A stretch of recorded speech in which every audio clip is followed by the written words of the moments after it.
31 май 2025 година.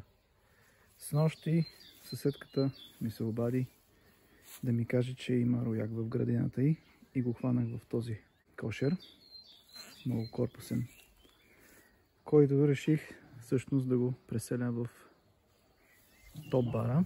А за прехвърлянето съм разрязал две стари пити и съм ги монтирал с хартиено тиксо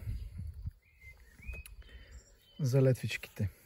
Подредбата е следната: една основа, една празна летва, пак основа и пак празна.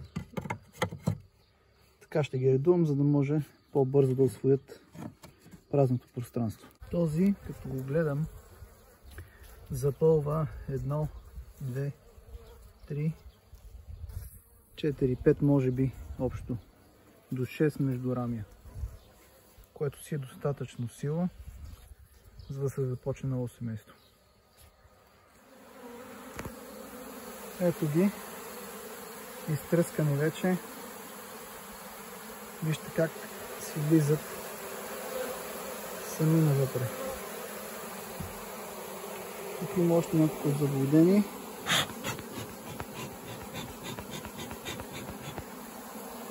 Но ще ги намерят. Хубаво е да се опушват, защото като ги изтръсквате, те се разлетяват навсякъде. Даже и в самия кошер има още, сега ще го подигна и него.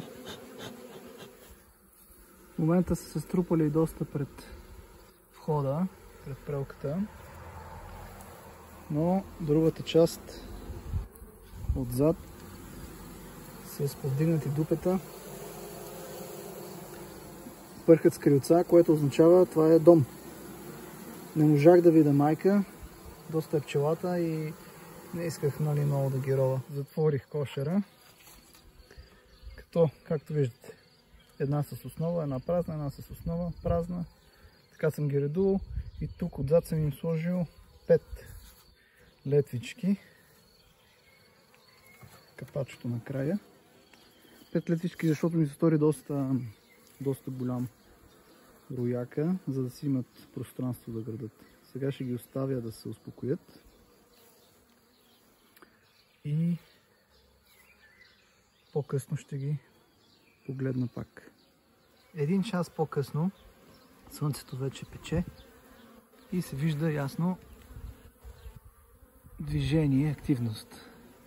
Пред входа пчели влизат, излизат, оплитат се някои, което означава, че семейството е успешно заселено в топ бар кошера.